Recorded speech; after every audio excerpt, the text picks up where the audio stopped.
ಅದೃಷ್ಟ ನಿಮಗಿಲ್ಲ ಅಂತ ಕಾಣುತ್ತೆ.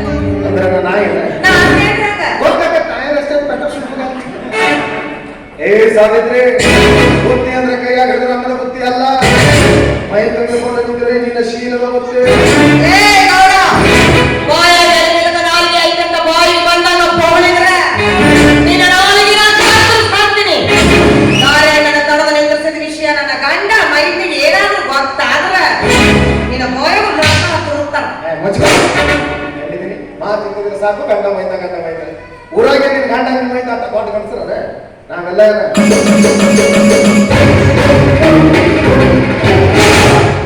ಬರೋ ನಮ್ಮಪ್ಪ ಅವನು ಗಂಡಸಂತ ಹುಷಾರ ಅಲ್ಲಿ ಗಂಡಸ್ತಾನ ಅಂದ್ರೆ ಏನಿರ್ತಂತ ತೋರಿಸ್ಬೇಕಲ್ಲ. ಏ ಸಾವಿತ್ರಿ, ಆ ಬಡವರಿಗಾದ್ರೆ ಯಾವ ಸುಖ ಅಂತೀಯ? 5 ನಿಮಿಷ ಸಹಕರಿಸ್ಬಿಡು, ಮಹಡಿ ಮನೆ ತಂದ್ರೆ ಪಾದಕ್ಕೆ ಇಡ್ತೀನಿ. 5 ನಿಮಿಷ ಸಹಕರಿಸಿದ್ರೆ ಮಾಡಿ ಮನೆಯಿಂದ ನನ್ನ ಪಾದದ ಮೇಲೆ ಇಡ್ತೀರ ನೋಡ್ರಿ. ಮೊದಲ ಈ ವಿಷಯ ಹೇಳಿದ್ರೆ ನಾ ಯಾಕೆ ಇಷ್ಟು ಗಂಟ್ಲ ಹಾಕೋತಿದ್ದೆ? ಮತ್ತೇನ್ ಕೊಡ್ತೀರಿ? ಏನು ಒಂದು 10 ತೆಗೆದ್ರಲ್ಲ ಮತ್ತ ಕೈ ಹಾಕೊಂಡ ನಾವ್ ಹಂಗ ನೋಡ್ರಿ, ಕೈ ಹಚ್ಚಂಗಿಲ್ಲ. ಒಮ್ಮೆ ಕೈ ಹಚ್ಚಿದ್ವಿ ನೀವರ ಜಳಜಳ ಆಗಿರ್ಬೇಕು, ಇಲ್ಲ ನಾವರ ಜಳಜಳ ಆಗಿರ್ಬೇಕು.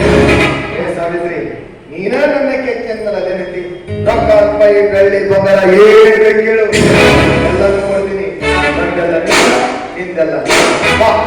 ಏ ಗೌಡ, ಇಷ್ಟ ತನಕ ನೀ ಏನ್ ಹೇಳ್ದಲ್ಲ, ನಿನ್ನ ಆಸ್ತಿ ಅಂತಸ್ತು ಐಶ್ವರ್ಯ ಮಹಡಿ ಮನಿ ಇದೆಲ್ಲ ನನ್ನ ಗಂಡ ಬೆಟ್ಟ ಹಾರಿಕ ಚೌಪ್ಲಿ ಸಮಾನ.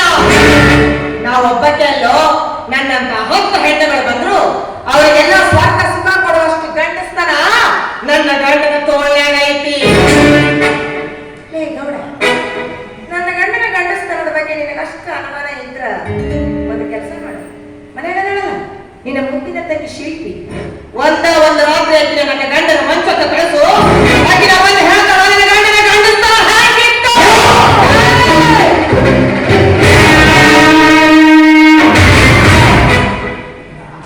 ಅಂತಾನೆ ಹೋದ್ರೆ ಹೆಂಗಿಲ್ಲ, ಯಾರೇ ಮಂದಿ ಹೆಣ್ಮಕ್ಳ ಬಗ್ಗೆ ಮಾತಾಡ್ತಾರ. ಏ ಸಾವಿತ್ರಿ, ನಾನು ನಿನ್ನ ಗಂಡನ ಬಗ್ಗೆ ಮಾತಾಡಬಾರ್ದಾಗಿತ್ತು, ಅದು ನನ್ನ ತಪ್ಪ. ಈಗ ನೀ ನನ್ನ ತಂಗಿ ಬಗ್ಗೆ ಮಾತಾಡಬಾರ್ದು ತಪ್ಪ. ಒಟ್ಟ ಮನೆಯವರು ಸಾಬರಿನ ಇಲ್ಲೇನಿದ್ರು ನಿನಗೈತಿ ನನಗೈತಿ ನನಗೈತಿ ನಿನಗೈತಿ ಇಬ್ಬರಿಗೆ ಬಿಡಿ. ಕಬಡ್ಡಿ ಆಡಕ್ ಬರ್ತೇನ?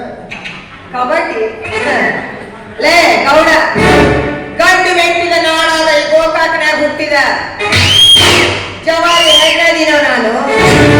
ಈ ಊರ ಹುಟ್ಟಿದ ಪ್ರತಿಯೊಂದು ಹೆಣ್ಣಿನ ತೋಳ್ನಾಗೂ ಕಿತ್ತೂರು ಚೆನ್ನಮ್ಮನ ಶಕ್ತಿ ಐತಿ.